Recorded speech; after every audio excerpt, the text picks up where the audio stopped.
Welcome back to the new world of fantasy football, episode 20. Got my main man, Keith Chief, with me. How you doing, Paul? What's happening, people? I'm good. Getting ready to fly across the country. I'm not sure when you're hearing this, but definitely I will either be in a plane or already be in Seattle by the time you hear this. So, and no, I'm not going to see the Seahawks. This is vacation, but that's why we're recording this on a Wednesday. The one kind of like dead day in football. Waivers already ran. We haven't hit gross Thursday night football yet. This is the calm before the storm. And gross it will be, most likely, for my Giants, but we hope for the best. Not nearly as gross as something that happened on Monday. Yeah. The Nick Chubb injury was gruesome, disgusting, terrible. Hopefully wasn't intentional. Maybe sometimes I think the rivalry games get to these guys and they just are out for blood. I don't know if that's what it was Fitzpatrick, right? Because I didn't even look enough. Yeah, no, I didn't it was get Minka, and I didn't get that game on TV around here. I was like, dude, whatever. I'm watching this game and I'll see the rest of it. I'll see the highlights and stuff later. But oh my gosh, our good old Twitter was just, I couldn't avoid seeing that hit. Yeah. And man, it was terrible. I chose not to watch it. I saw it in real time. I don't think Fitzpatrick was intentional, but it also, like, I don't think he was trying to not hit him, right? Chubb was stood up. He was done, right? But I think that it was an intentional bonus hit, but it was not an intentional injury hit. But regardless, it sucks. It sucks most of all for Chubb himself, because he's awesome and he's done for the rest of the season and done for probably his career in terms of being on top of his game the way he was. It sucks second most for Browns fans because that's what their offense revolves around. And it sucks the third most for his fantasy owners, which I find myself among that group. So that stinks. Probably the other biggest piece of news is the fallout from that, Kareem Hunt to the Browns. Yeah, so just like to quickly recap some of my own personal like fantasy football stuff. As you know, I'm 0-2 in our main league. Oh, we haven't done our vibe check. Good. Man, you beat me. You beat me pretty. I think it ended up being like pretty handily. Like, I don't know. I had to like start Josh Reynolds, which worked out, but the rest of my team, besides a few players, was kind of blend.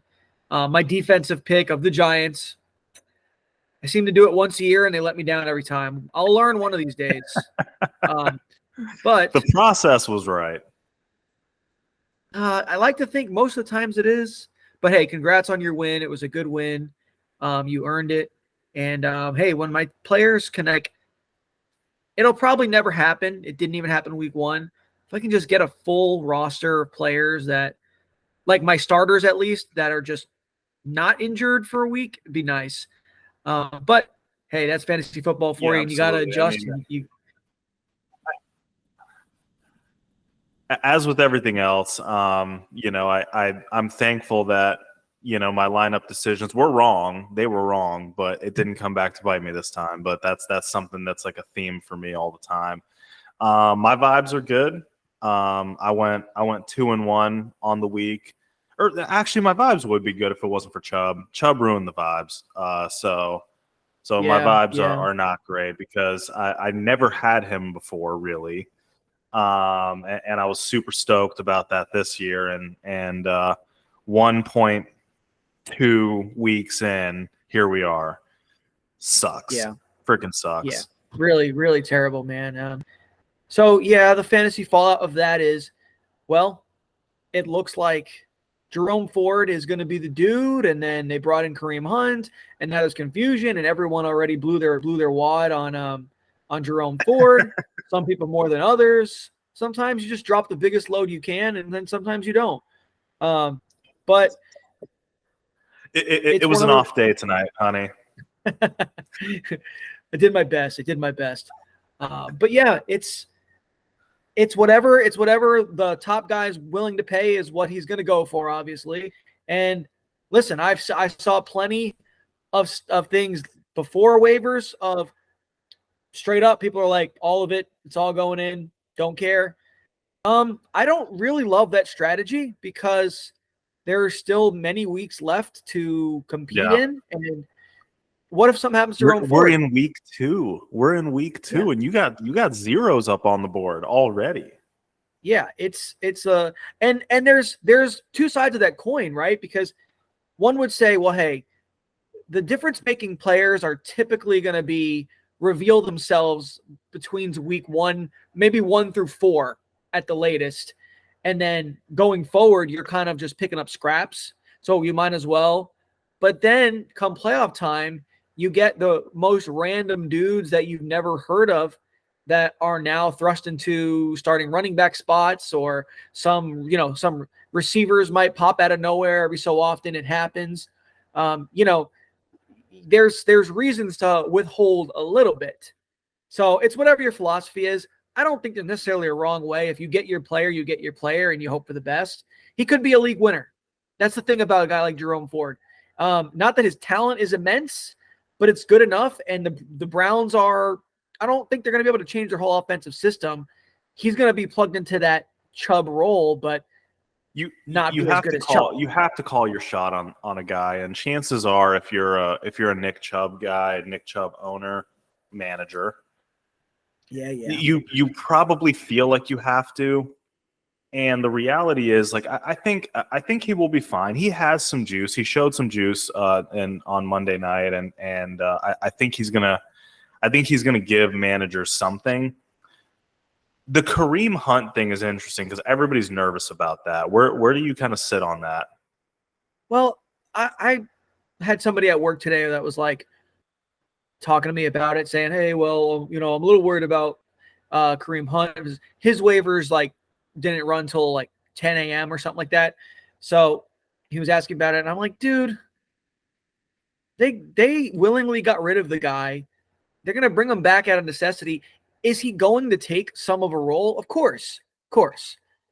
But I don't think he's going to come back to be this workhorse. Why would he not be on a team? He's been sitting out there for months. Yeah, and I know the whole narrative of this offseason was running backs don't matter. They don't get paid, blah, blah, blah. They don't matter until every running back gets hurt, and then teams start trading for running backs. They start signing running backs. Right. Yeah, so I don't think he's going to crush the value of Jerome Ford, but I do think the fact that it was the last Monday night game made people a bit crazy about it. If it was to happen in the 1 o'clock window on Sunday, would people still be going ham? But not this 100%, 85, 90% fab. I really think that the recency of it did inflate it because that's all anybody was talking about. Yeah, absolutely. I did that's not entirely true. I'm not going to get into all the full details of the league that you and I are in, but 2 leagues actually we're in, but this one in particular. I stayed out of the Jerome Ford Fabnado myself. There was a specific other running back that was available on the waiver wire that it was DeAndre Swift. DeAndre Swift was available in our league, and I decided to go all in on that. I'm going to feel like a clown when Kenny Gainwell is getting all the touches mysteriously this next week. But my thought process is I know DeAndre Swift has talent. He's the most talented running back in that room. Still a plus offensive line, still good game scripts. I'm not as confident about the Browns being ahead in a lot of games. And I did have a feeling they were going to bring in Kareem Hunt. And I don't think Kareem Hunt takes everything away from Jerome Ford. I don't think he becomes the RB1. He's older now. He wasn't really yes, he was playing snaps, but he wasn't super heavily involved the last time he was at Cleveland. He's been on the couch. I think he will start taking on more of a role the closer that they get. But I still think Jerome Ford is RB1, and you can expect just not Nick Chubb. You're just gonna wish he was Nick Chubb. That's really it. Every Nick Chubb manager is gonna hope that. But then there's the Cam Akers trade, and which just broke. That just happened. Right, just happened. Probably maybe an hour or two ago from when we're recording. Yeah. As somebody who is a Madison truther, how are you feeling about that? Because if you don't know already, which you probably do, but he went to the Vikings. He was traded to the Vikings for 2026 pick swaps. Yeah, it's a 2026 pick.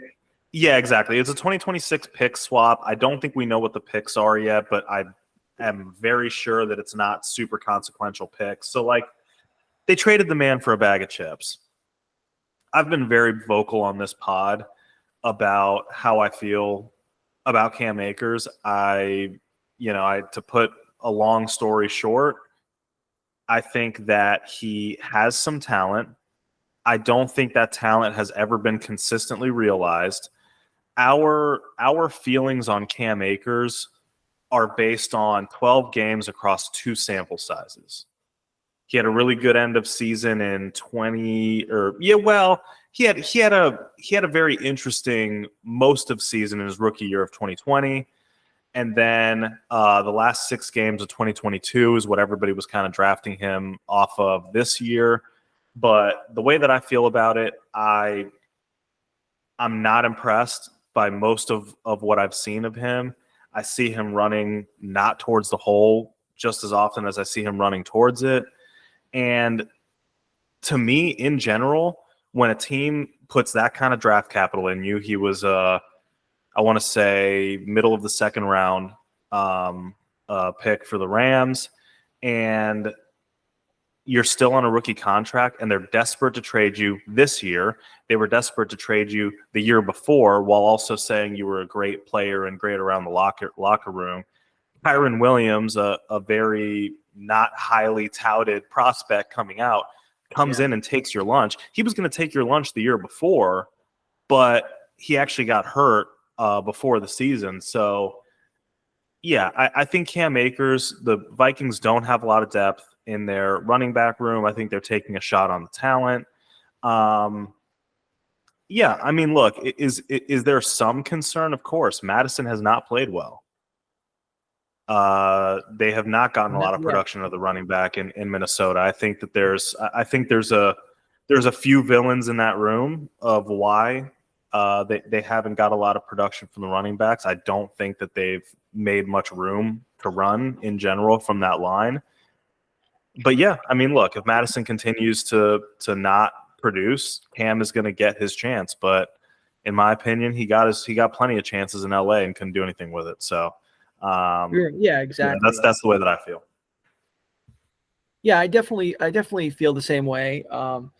So just to clarify it, so Cam Akers was second rounder, 52 overall. Kyron Williams was a 5th rounder, 164 overall. Right. He destroyed him.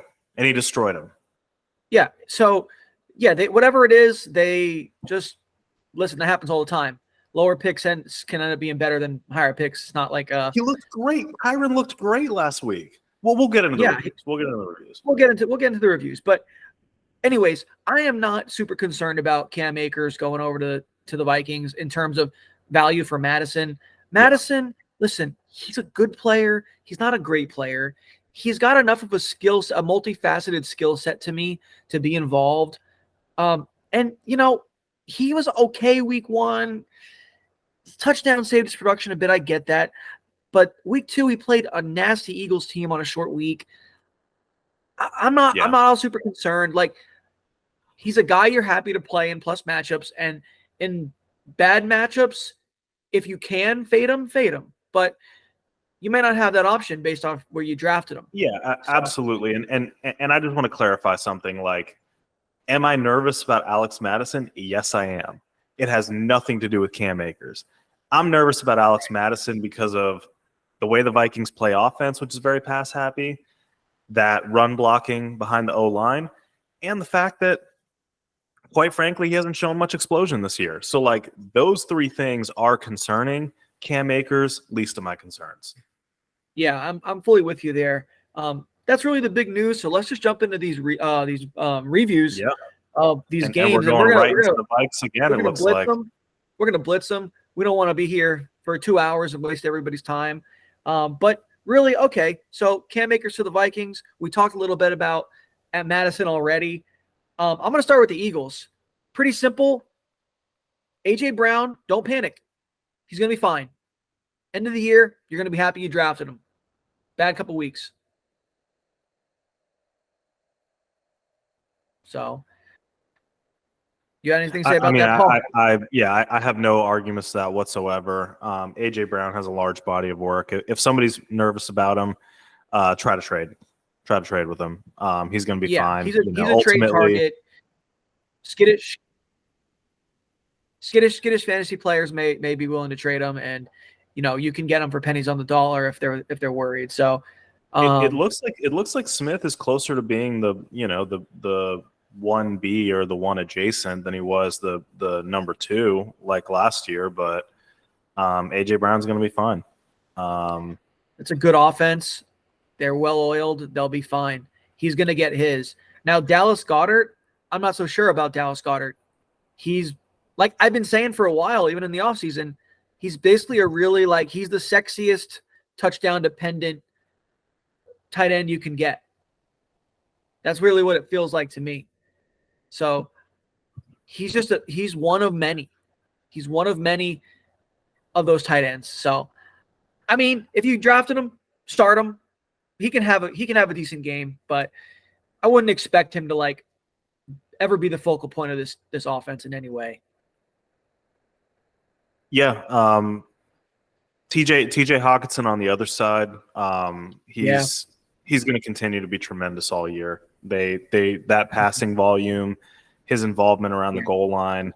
If you drafted TJ Hawk, you probably got a little grief from the other fantasy managers because TJ Hawkinson has been kind of whatever throughout throughout his time in the NFL. I think some people would probably think that he didn't really deliver on the draft day promise in Detroit.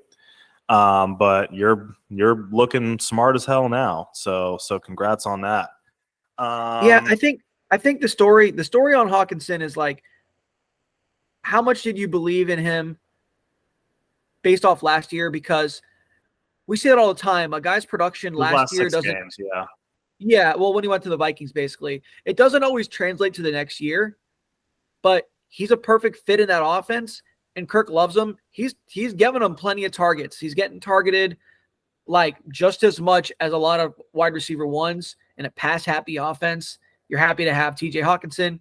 Jefferson will start scoring, just to say that I saw something. He's on pace for 2,800 receiving yards or something like that, and 0 touchdowns. It's okay, so that'll come back to normal. Don't worry about JJ. Justin Jefferson is just fine.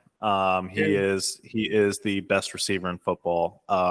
Okay, so before we move on, I guess my big takeaway from this game is DeAndre Swift. Obviously, huge game.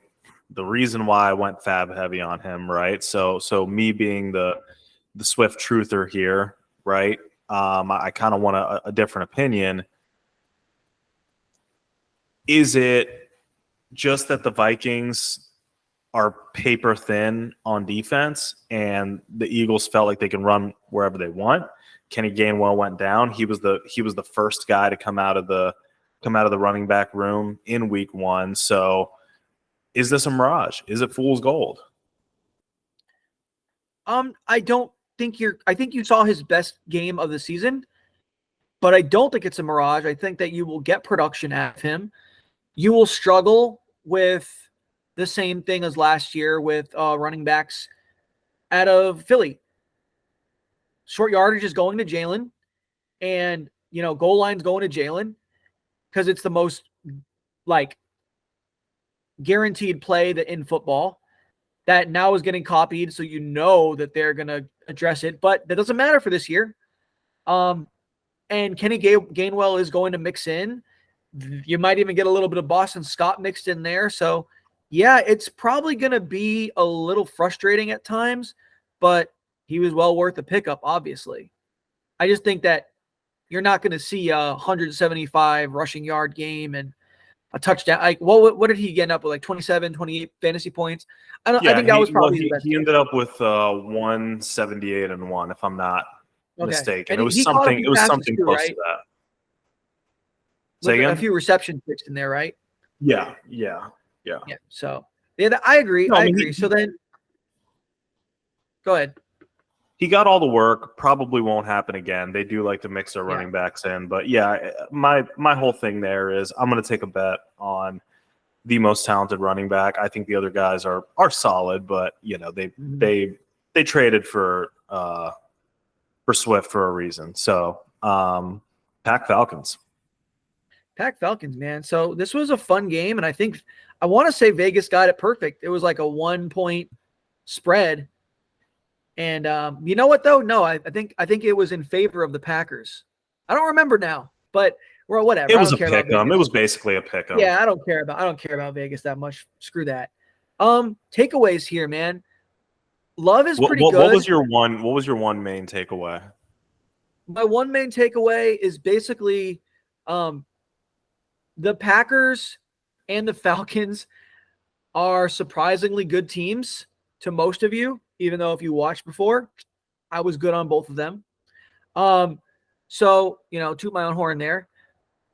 But my biggest takeaway is like Jordan Love can operate an offense. I'm not going to go and say he's incredible.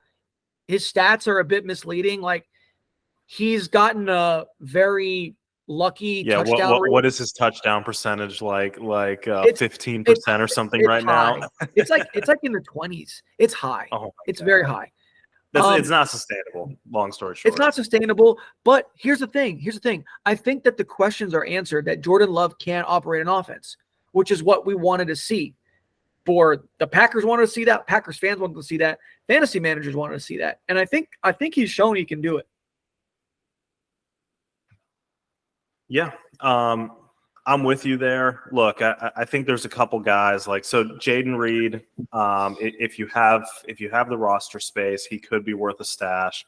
I think Dobbs is a guy that's going to be on rosters and off rosters all year, especially with Watson coming back. So I think if you're looking at a speculative play going forward, I don't have them exactly in front of me, but Reed was getting targeted a lot. For his relatively limited snap count. Say again? So he got 8 targets. So his stats were 8 targets, 4 catches, 37 yards, and 2 touchdowns.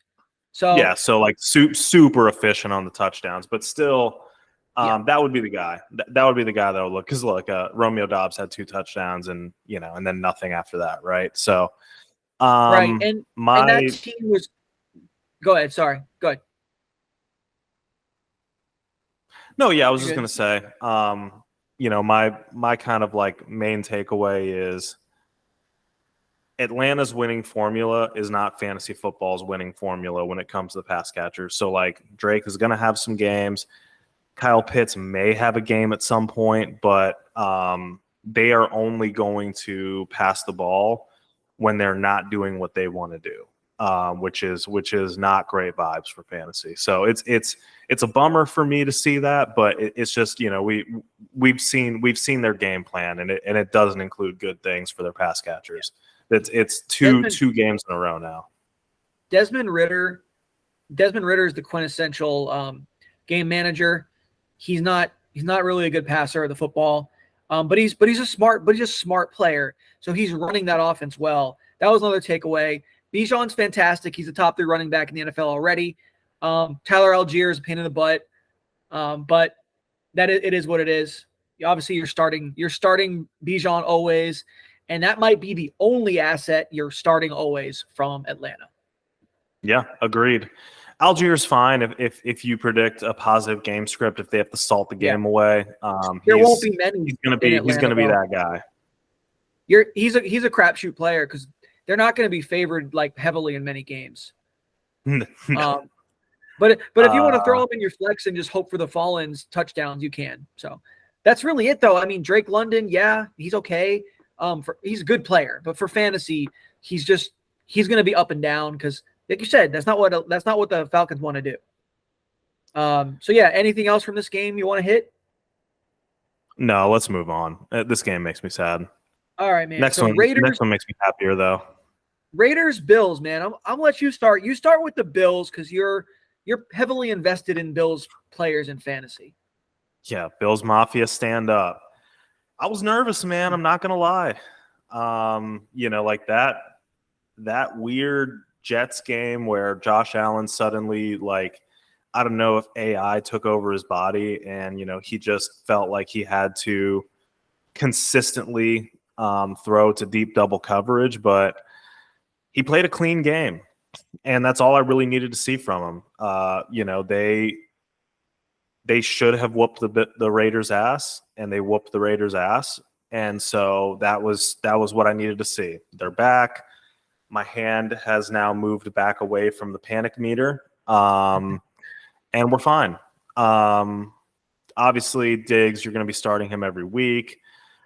Josh Allen bouncing back, you're going to be starting him, nearly every week, unless you have some crazy feeling off the waiver wire. No, and you said for Josh Allen. Yeah, I wouldn't even give that advice. Just start Josh Allen. That's it. Start Josh Allen always. Unless it's a thunder snow game, but that's a different story. Start him anyway.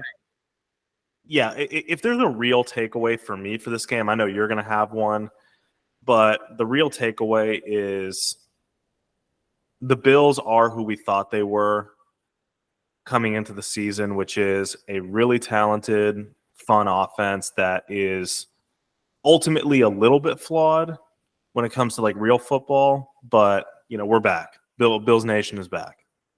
Bills Nation's great, and nothing to do with fantasy. Well, maybe if you play IDP. Matt Milano is that fucking dude, and I love him. He's so fun to watch. He's fun to watch. I love him. He's awesome. There are great defenders that are not fun to watch, and he's fun to watch. He's awesome. I freaking love Matt Milano. Wish he was a Giant, but he's not. Anyways, so yeah, my takeaway from this game was like pretty much two things. One, Devontae Adams is still one of the best receivers in the league. He can play with any quarterback, no matter how sad they are. And Garoppolo played a pretty bad game. And two, James Cook is a freaking good player that sadly is going to get vultured all year. Yeah, and I mean that's kind of what we expected. He's a between the 20s guy. What Austin Eckler or early Austin Eckler was. I think that the hope for him was that maybe, just maybe, in a perfect world, he's not coming off the field within the 5 zone, the 10 zone. And that, unfortunately, and I said this when they picked him up, I was like, that goddamn cockroach, Latavius Murray is going to steal this freaking and both him and Damian Harris had touchdowns. James Cook didn't. But who had the best fantasy day? James Cook. So, that was takeaways. Josh Jacobs. Is it time to panic? No. -2 yards on the ground. Wow. Awful. Like 9 carries, -2 yards. He somewhat made up for it with pass catching. Josh Jacobs is not really coming off the field much. I think he's going to be just fine. I would not panic on Josh Jacobs. If 2 more weeks go by and he doesn't have a big game, I'd be like, what the hell? This is ridiculous. Like, come on, man. But I'm not worrying on Josh Jacobs yet. You're still starting him every week. And Garoppolo, you never really want to start him unless you're in like a 2 QB league and this bye weeks are coming. But yeah, I would never put my chips on Jimmy Garoppolo.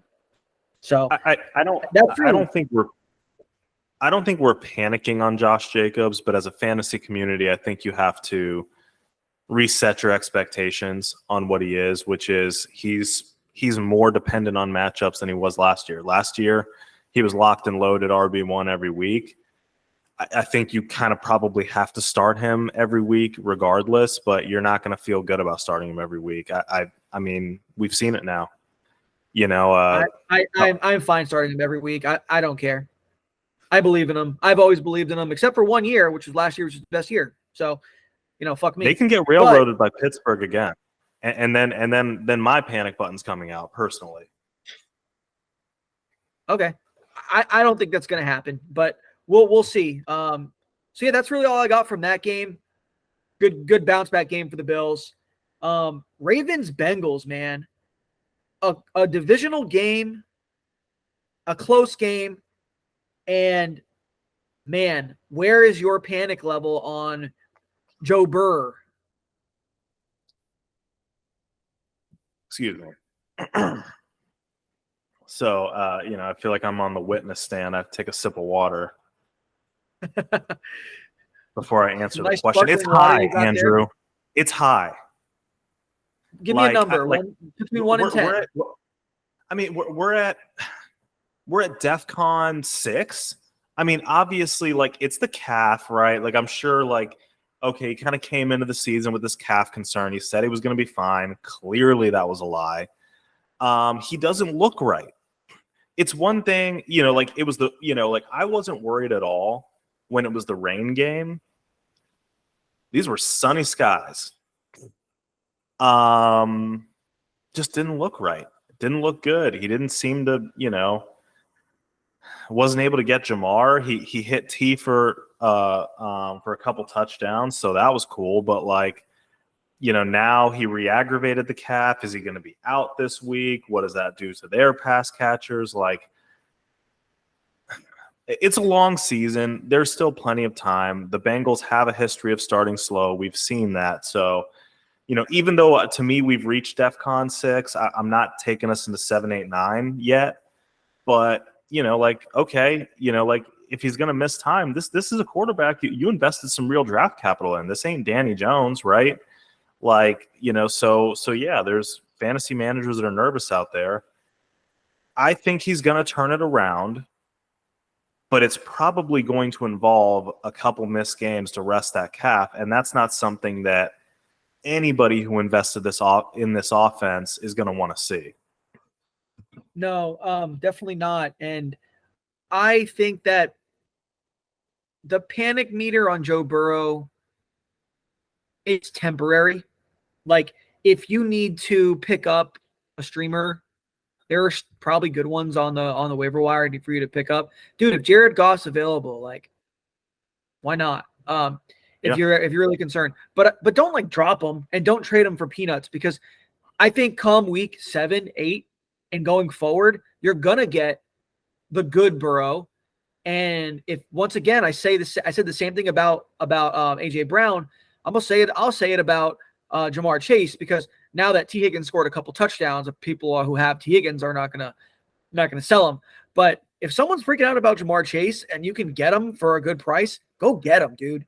It's Jamar Chase.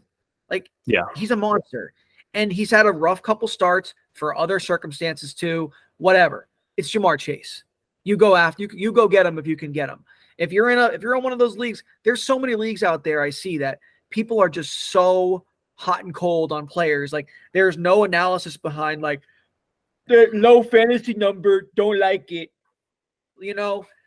Like, can you do a little bit of nuanced analysis before you just, go ahead and hit the trade button? I don't know. Or the drop button. George Pickens. Anyways, we'll get to that. Happy I got to pick him up. Anyway, whatever. Dude, I'm still mad that I completely missed that. Like, again, I just, it's just not something that would ever enter my mind that somebody would do that. Sidebar. Somebody dropped George Pickens after week 1, after Deontay got hurt, and I just was like, okay, I'm going to pick up George Pickens. Didn't start him last week, but I'm happy he's on my roster. So, yeah. Anyways, back to what we're really talking about. So, Mixon, dude, let's talk about Mixon. Like, inefficient still. Just, I don't know what the deal is, man. It feels like a succubus. The whole offense has been inefficient. Yeah, but then again, last year he was inefficient. Yeah. Around a really good team, So you can kind of like you can kind of like shoo it away. Like, okay, well, the offense sucks as a whole, but Joe Mixon himself has sucked too. Yeah, well, we talked about this in the preseason. Like, you're not getting Joe Mixon because he's this like world-beating, amazing running back, crushing numbers, explosive. We assumed that he was good enough that he could be very productive in a highly efficient and high touchdown scoring offense. That hasn't been true. Joe Mixon is not he's not Barry Sanders. If the Bengals are not good, he's not going to be good. And that's the crazy thing too, is like it's weird because he's just not even, I don't know, it's like he's not himself. He's not getting taken off the field for anybody else, yet he's getting almost all the work, yet he still can't produce numbers, and it's just kind of weird. I don't know, that they're a hard team. We spent enough time on them though. I just want to say he's holding Zach Taylor's family hostage. It must be that. Herb Smith is Irv relevant. That's my attempt at humor. He's irrelevant. Just wanted to be able to say that. And then the Ravens, I feel like so far the Ravens are not delivering on the preseason hope. And I always had a bit of a concern about that. That's interesting. Why do you feel that way? Because I think most of their fans would say they're having a good season. I think for like the fantasy production early, like in preseason, really, not even preseason, like the off season, people assumed that Todd Monken would come in and, just turn it into a freaking fireworks show. And I don't think that's really happened. They've been good, but it hasn't been anything spectacular. And I don't know, but at the same time, all their receivers were drafted within like one round of each other. Okay, so big takeaway of this game for me, Rashad Bateman is just not going to be a thing. So it's time to. No, he's gotten pushed out now. And unfortunately, this happens with the NFL. You can get injured out of a future, and I think that's pretty much happened to Rashad Bateman. So, but hey, Zay is nice. My big takeaway from the game that we haven't already talked about, because I think that that would have been my big takeaway, is that the Bengals we're in early season trouble, but if you can weather the storm, I do think that they're going to find a way and put it together, unless the calf injury is more serious than we think. I'm actually high on the Ravens. They boat raced Houston. The offense didn't have to do anything. The passing game certainly didn't have to do anything. And they lost J.K. Dobbins. And then they play a close, crazy divisional game with the Bengals, who have a plus defense. That offense, in particular, that passing game, is going to go crazy next week on the Colts. I know this isn't the preview show, but I'm just telling you, for the fantasy purposes of this offense, get Ravens pass catchers in your lineup as much as you can. They are going to light them the fuck up. Okay. I'm looking forward to seeing it. And yeah, Mark Andrews and auto start. 4 touchdowns by Lamar minimum. Yeah, auto start for Lamar, auto start for Mark, of course, Mark Andrews, of course, and auto start for Justin Tucker. We don't really talk much about kickers, but he's the man. So yeah, that's really all I got to say about that game. Chiefs Jags, one of the most underwhelming games of the week. The over under for that game was like somewhere in the 50s or maybe the high 40s. I have to go back and look. Psych. Nope. So I just want to say this: if you have a lot of Jags on your team, Bobby, don't panic. I know he's not panicked because he's a diehard Jags fan. They missed out on touchdowns by like a millimeter, like 4 freaking times. The Chiefs, and I guess just touched by God, Patrick Mahomes is just that lucky. But they escaped with the win because they really should have gotten scored on like 3 more times, and they weren't. And Chris Jones makes a difference. The Chiefs' defense is better right now than I think traditionally they've been, and more than they get credit for. They've invested in the defense, and I think that yes, they got lucky with some touchdowns. That should Zay, the other Zay, the crappier Zay, should have been able to get his feet down in bounds. But yes, Jags are a great offense. The back of the end zone. Yeah, and they're going to be fine. They're a really good offense, and they're a good team. But ultimately, when you play the Chiefs, you're playing pretty much the class of the NFL. So that's going to happen sometimes. And they also the Chiefs really didn't look all that great on their own right either. No, they weren't crisp. So I mean, Kelsey for his standards had a rough game, which was still like tight end 4, but. When you have Kelsey, you're expecting, close to 20 points every week, if not more. So then that's my question for you, Andrew. The Mahomes owners, right? In most cases, that's the first quarterback off the board. Sometimes, in the second round, sometimes sometimes at the turn, right? If somebody loves him enough, this ain't what you wanted. This is not what you wanted. He's been underwhelming for fantasy and his high standards. I'm not concerned. It's Patrick Mahomes, the best quarterback on planet Earth. I think that they're going to start getting it together. Kelsey's, back, hopefully. He's going to start gelling with a couple of these receivers are going to prove to be trustworthy. I think they're still finding that out, which ones they are. Not that they're going to be amazing for fantasy, but I think they're going to figure out a way to start gelling better on that offense.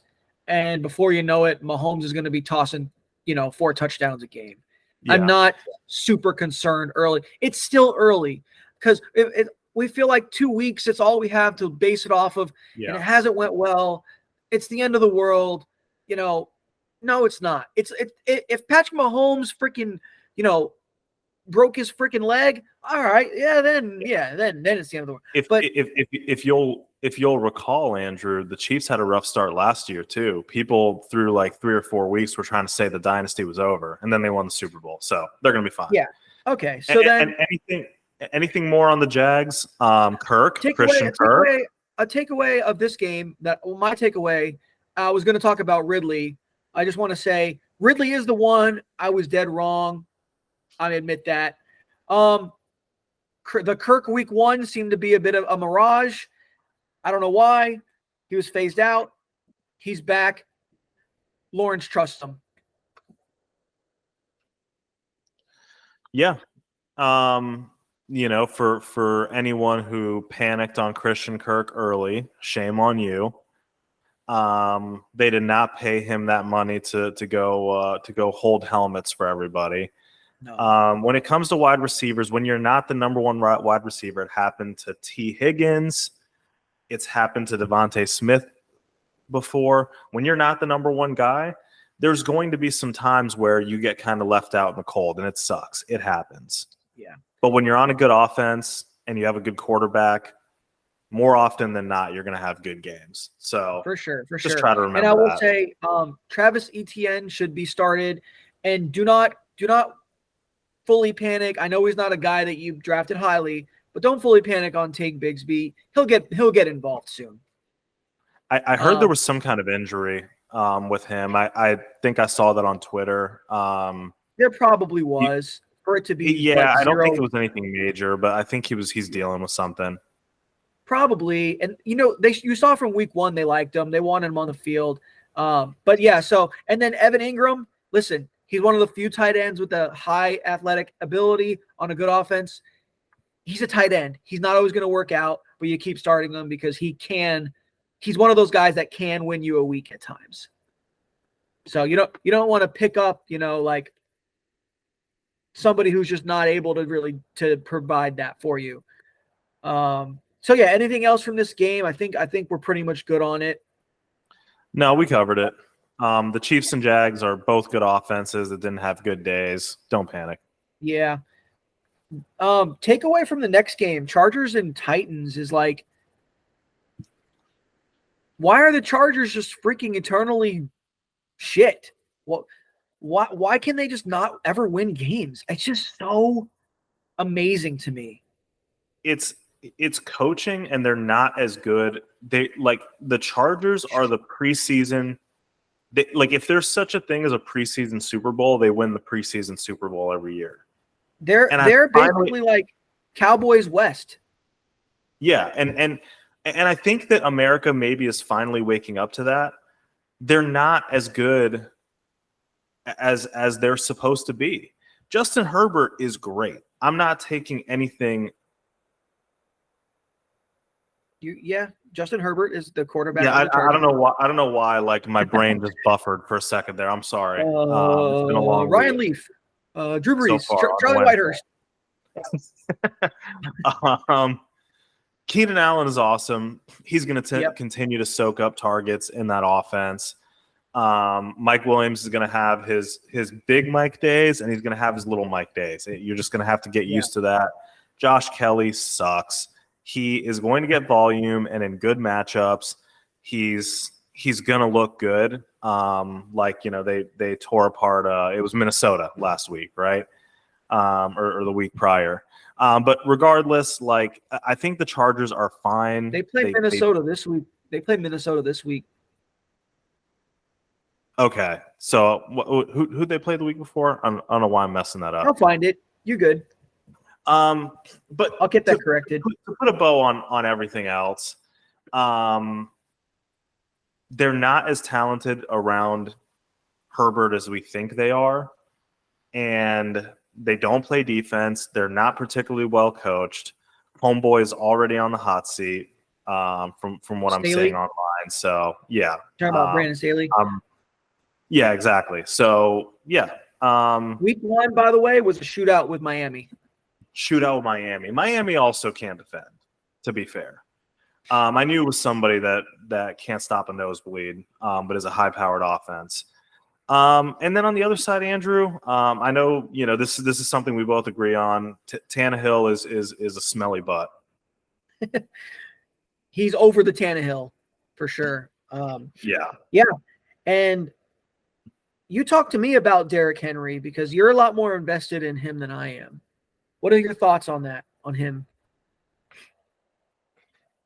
Derrick Henry he's going to be an RB1 this year. Unfortunately, the years of Derrick Henry being the RB1, I think, are over. He's not a full-time player anymore. They like Tajay Spears. They're going to continue to mix him in.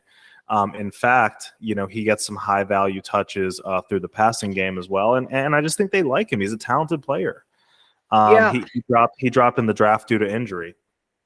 For sure. I like Tajay Spears, and I feel like a lot of what the reason you're seeing his snap count increase, A, they like him enough, but B, they want to protect Henry for later in the stretch down the season. Yep.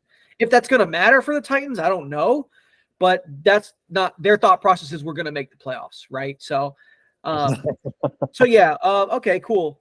And also, Andrew, just so that you know, Henry was back over 65% of snaps. I think. Yeah, I know he got 70. More. So yeah, he's still the number one. He's not going anywhere, and good God, 25 rushing attempts. How many? How many quote unquote part-time players get that? So Derrick Henry is still Derrick Henry. He's still going to do Derrick Henry things. He's just not going to do vintage 35 rushing yards for 185 and 3 on the ground Derrick Henry things, but that's okay.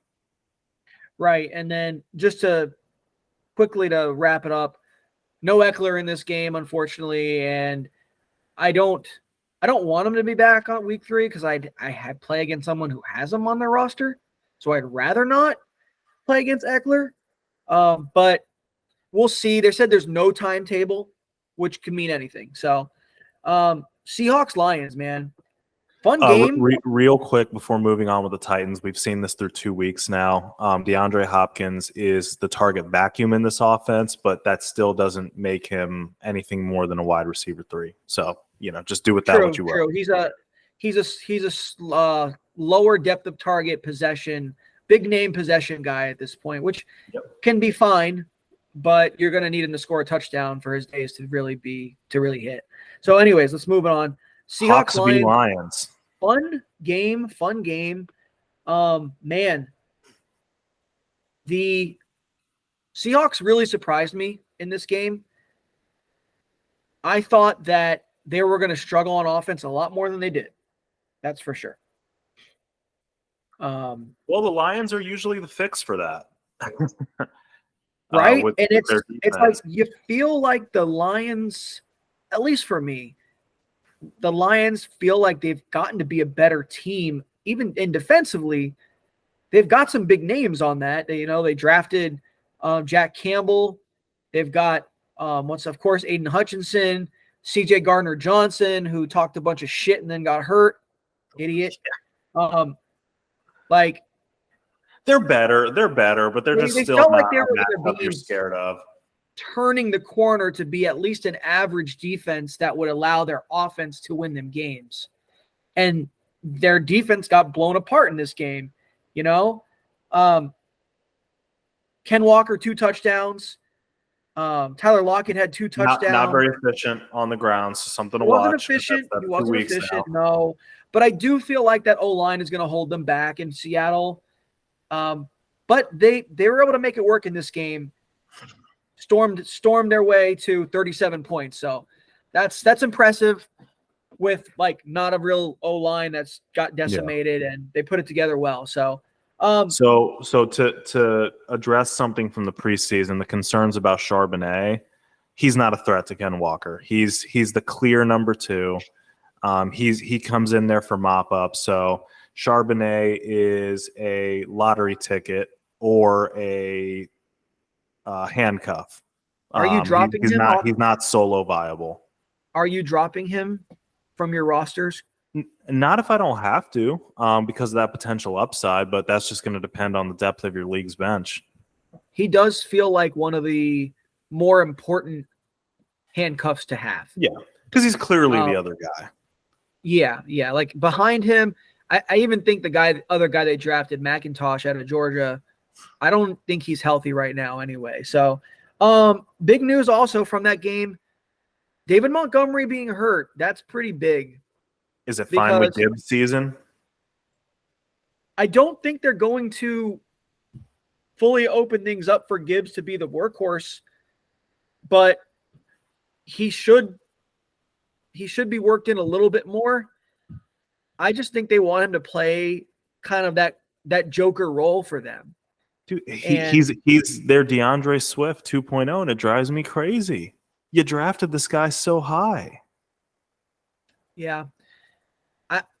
Who knows what they're thinking in the Detroit organization? It just doesn't seem like they want him to be a true workhorse. Maybe they don't feel maybe he's not ready yet. Maybe not.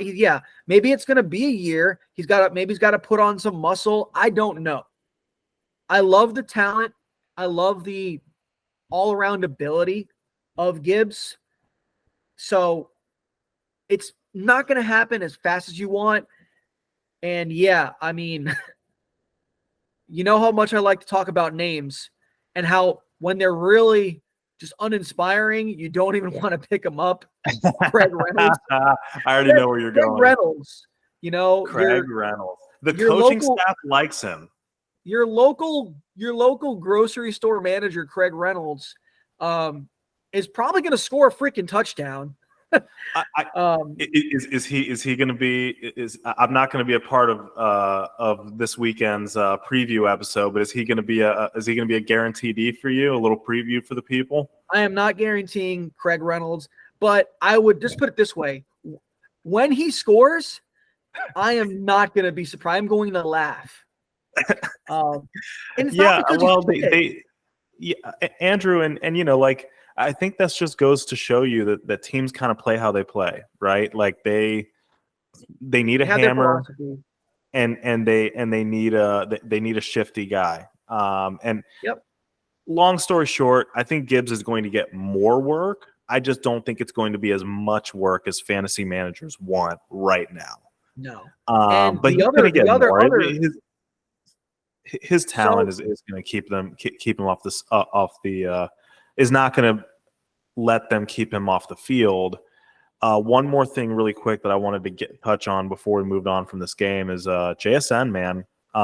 Super talented player, but hasn't really been able to really like break out yet through 2 weeks and carve out a role. How are we feeling about that? I mean, I was always a little weary of JSN. This like instant love for him being a superstar before he'd even touched the goddamn field kind of pissed me off, to be honest. Like, Ohio State wide receivers obviously have a fantastic track record as of late, and I think he's going to be very good. But for me, it was more of an opportunity thing. Like, do we really think that he was going to come in and usurp DK Metcalf and Tyler Lockett within like 5 days of being there? What the fuck? I don't want to get too far into that because it pisses me off. I thought it was just too much. I was never out of the rookie receivers, I was on the Addison and Zay side because of that, right? Like JSN, like Zay Flowers, Addison, like take your pick. They all looked great in school, yeah. and I think they were all super talented guys. But JSN was more of a dynasty play for me than a redraft play. Personally, I think his time will come. His time will come, but he'll have to wait his turn because Tyler Lockett ain't giving it up. Tyler Lockett got 2 touchdowns. He's not ready yet. He says, "Sit down, young man." Tyler Lockett is just the like proverbial disrespected dude. I mean, the guy's freaking great. But I also want to I'm sorry to do this, but I'm going to backtrack just a tiny bit and say we're talking about these rookie receivers, and we've yet to mention Quentin Johnston because he's just that irrelevant right now. So yeah, he's that's another guy that's going to have to wait his turn and get better. He needs to get better. Yeah. I did want to talk about one more player in this game because I started him against you. It did not lead to me being a win, but Josh Reynolds had a nice little game. I know. Well, and Andrew, like literally, you know, me and our friend Kaysen were sitting on the couch watching these games, and I said, this motherfucker Andrew, man, like, you know, he has all these injuries. His team looks like complete butt, but like finds a way. I got to hand it to you. Finds a way. Picks up Josh Reynolds off the scrap heap. Throws 20 on me. I gotta tell you, it made me nervous. I picked up Jaden Reed too, and I didn't start him though, but you know, he would have been a decent start too. So you know, you just fill gaps, man. You look for the gaps and you fill them. But yeah, so and going forward, he actually still might be a decent start. Now, obviously, you can never guarantee 2 touchdowns a week for anybody, but I'm on Ross St. Brown. We really even haven't talked about him. We need to talk about him in this game. Turf toe. Turf toe is going to slow him down but it looks a little bit. But you know what? He's still going to get targeted. He's probably just not going to do much with it after the catch. So you're still starting him. You know, you might not love it, but who else are you going to start? I mean, come on. So, anyways, let's move on, dude. Great. Yeah, we got to move forward. We're working through another marathon here. This is shaping up. I don't want it to be 3 hours again. But you know, Colts Texans.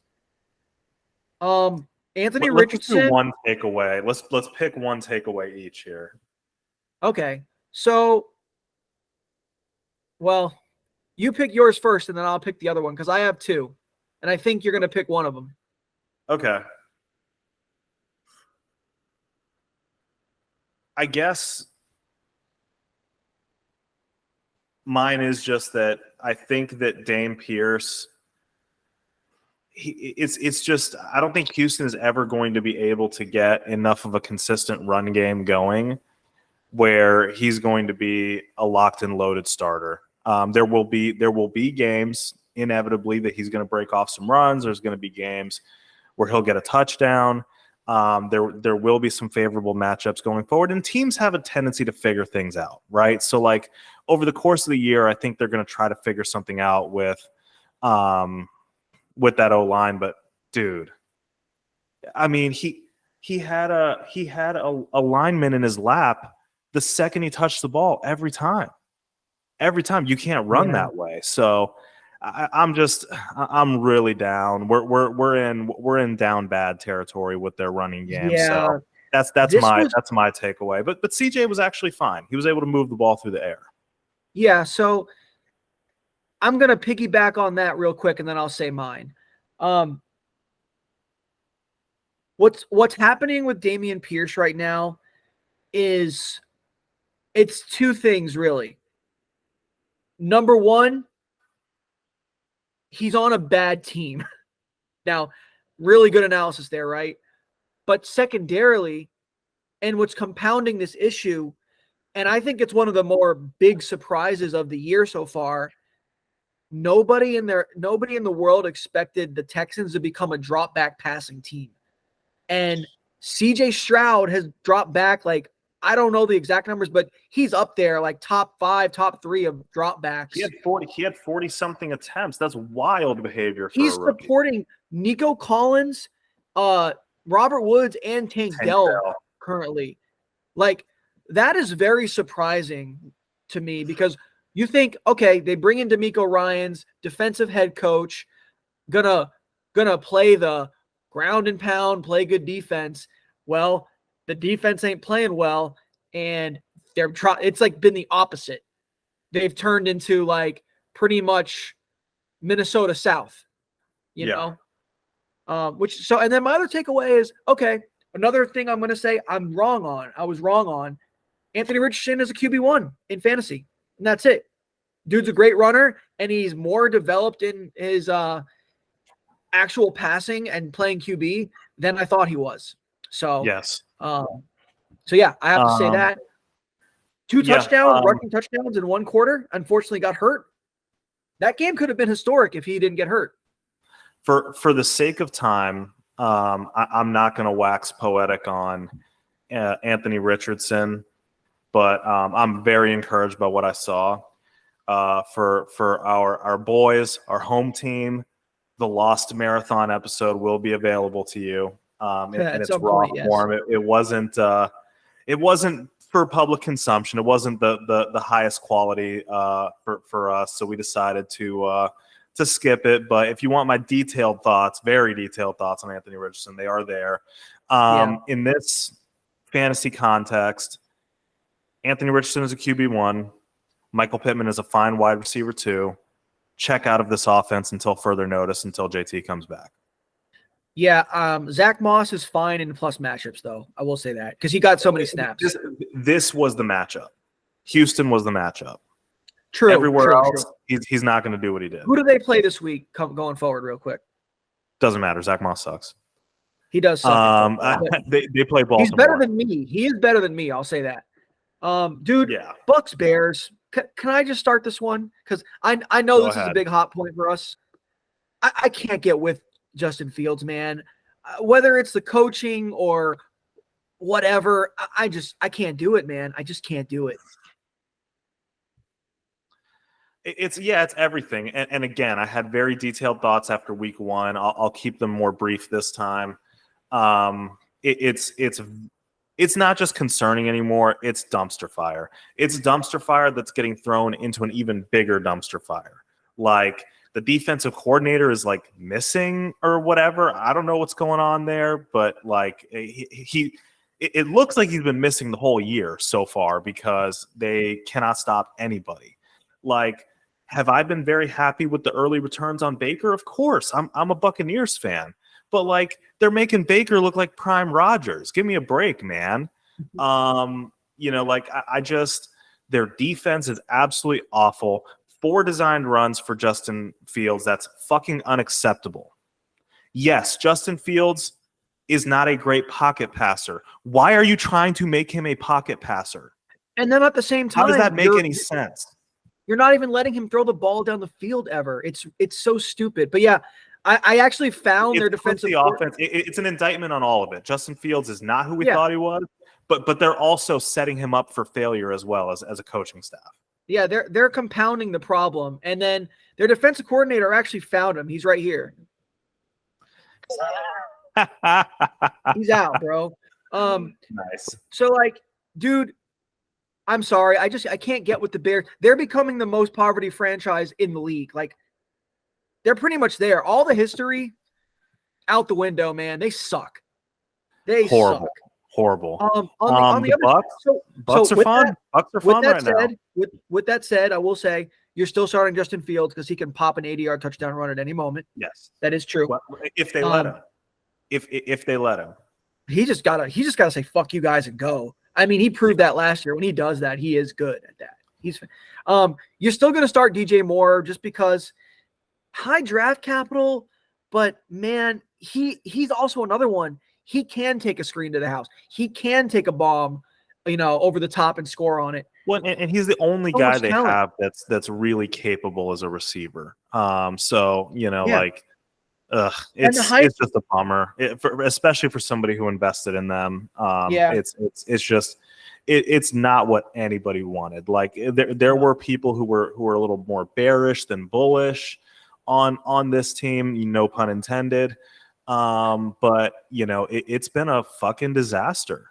I mean, this is worse than any like floor that I had kind of put them on. Like I thought maybe like, okay, because again, Andrew, what did we talk about in the preseason? If Justin Fields does not progress, last year in fantasy, he was still a top 5 quarterback.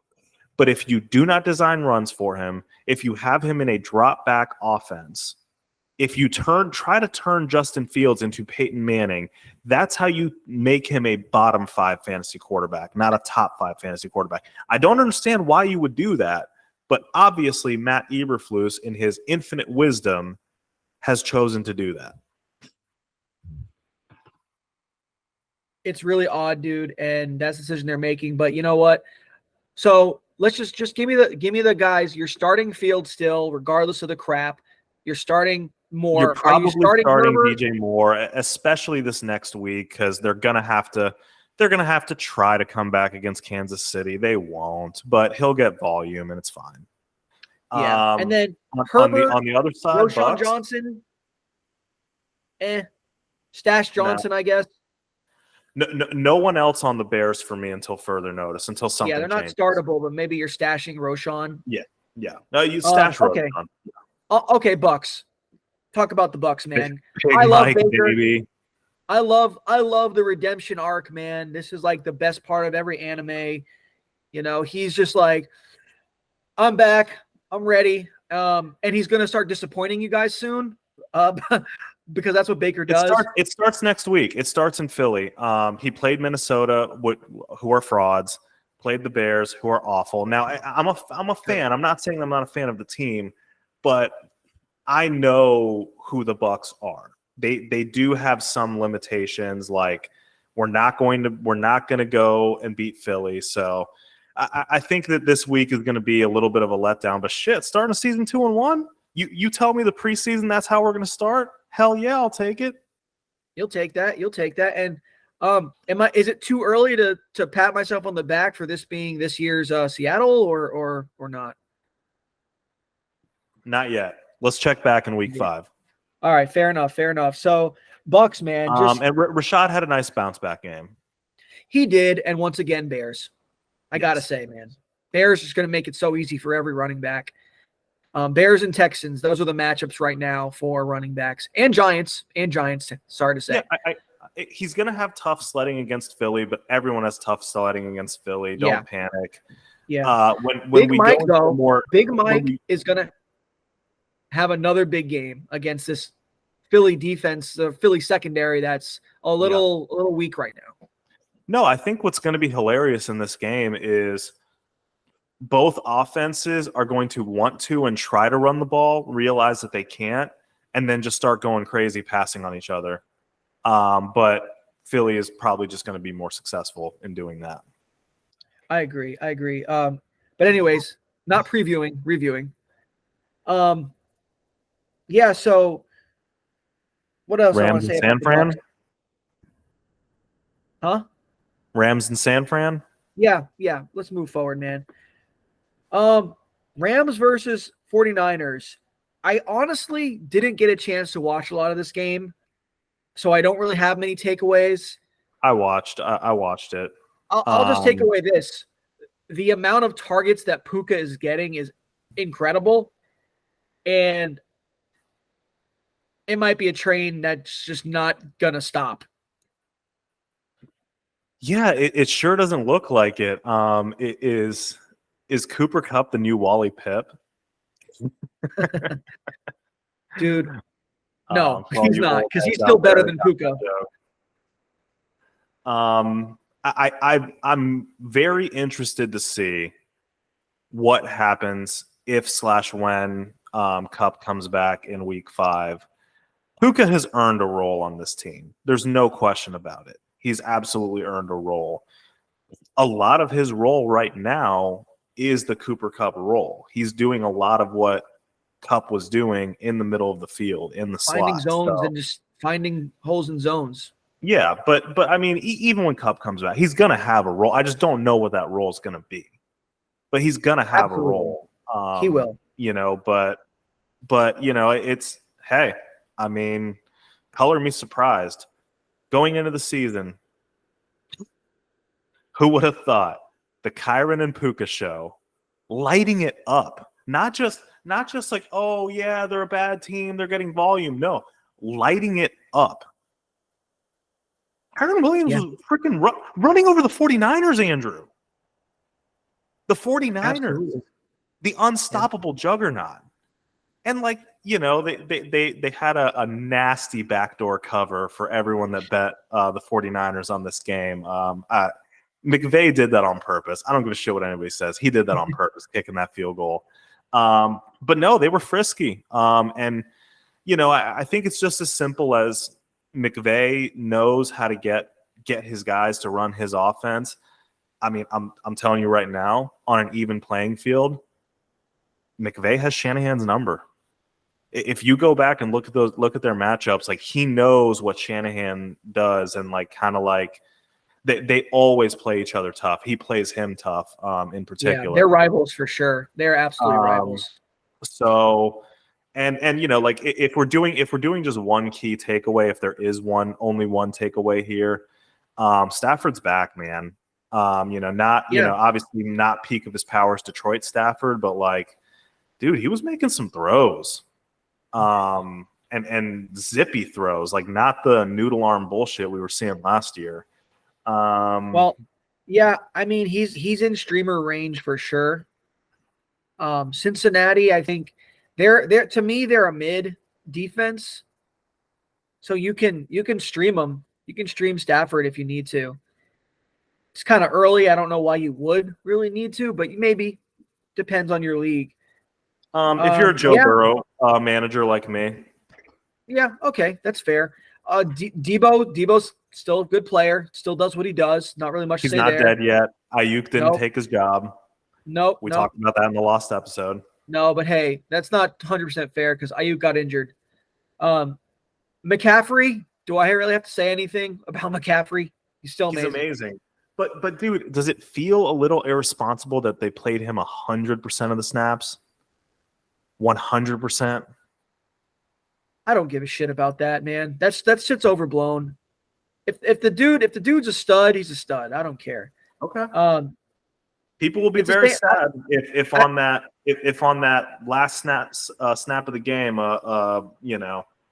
unfortunate thing happened like we saw on Monday. Yeah, true. But dude, any player can get hurt at any time.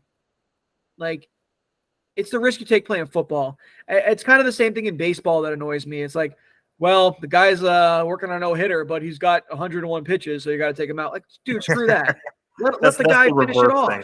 That's the reverse thing. So, anyways, dude, that's all I really got to say about that. Those two players, funny enough, being on the same team, and now they just said, all right, Kyron, it's all you. We're shipping this douchebag out. Yeah, dude. I mean, he big surprise.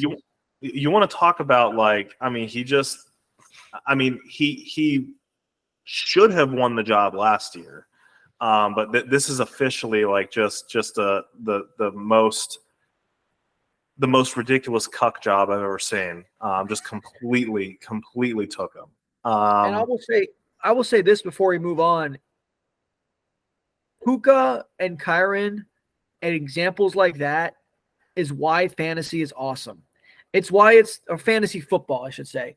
It's why it's the best version of fantasy sports, because if you play baseball, you kind of just have a good idea what's going to happen. Basketball, of course, there's always going to be breakout players. Predict. The teams that everybody thinks are good in the preseason are usually the best teams, like with some variations, but it's just like there's only 5 players in the court at one time, like you kind of know. There's less variance in that. Yeah. The nature of basketball. All the fucking variance. It's great. This is why there's a million shows about it like us. So, dude, next game, oh, man. Oh, man is right. Jets, Cowboys. Jets. Zach can't do it. He can't do it. He can't do it for the Jets. He can't do it for you and your fantasy team. He can't do it. They need to just not let him do press conferences anymore. They're so cringe. I didn't watch the press conference. I can imagine it, though. I saw about 30 seconds of one. That's all I need to see. It's another way that he's not ready. He's not ready for the spotlight. He's not ready for football on that level. Let's review the friggin' game. The Cowboys trampled them. The Cowboys defense is the best asset in fantasy football right now. So, yeah. Hilarious. You mean besides Puka Nacua? Yeah. I'm playing against both of them next week. See how we do. Arizona versus Cowboys. Great. Yeah. Josh Dobbs, man. Come on. 30 burger incoming. God damn it. I'm screwed again. But anyways, Brees 4 carries. The Dallas passing game once again didn't have to do much. Do we take anything away from that? No, I think we just take away, like, when game script says that the Cowboys are going to dominate, they're probably going to dominate because their defense is just overwhelming. They know how to just put the pressure on and just keep it. It's like they if it was MMA, they would have a guy in an arm bar and just like be like right there, like, you ready? We're gonna break it. We're gonna break it. Just are you ready? And they're like, no, I'm not ready. Okay, fuck you. They break their arm. Like that's what they do. When I watched that game, it was mostly Micah Parsons, but it was really the whole D line versus the Jets O line. You know how, like, if you're listening to this on Spotify, what can you do? You can actually listen to my voice at 1.2% speed, 1.5% speed. It looked like the Cowboys line was at 1.5% or 1.5 times, I guess what it would be. Yeah, I know what you mean. Versus the Jets O line was at 1 time speed, and they were just like they were just faster. Just faster in general. It looked like they were sped up. So like the week before, they never had a chance. Zach never had a chance. Brees Hall had 4 touches. Really, man? 4 touches for Brees Hall, man. What kind of game plan is that? Why are you putting the ball in Zach Wilson's hands? Like, why? And, dude, fantasy-wise, Garrett Wilson is a sell. I hate to say it, but it's true. He's bailed himself out having productive fantasy days by a circus catch and a slant taken to the house. Those are not things that are going to be easily repeatable. Unless you're Garrett Wilson and you're awesome. Counterpoint. The argument can be made for that, but probability says it's not going to happen every week. Well, okay, well then what would you hope to get for Garrett Wilson? I mean, I think at that point you're kind of like,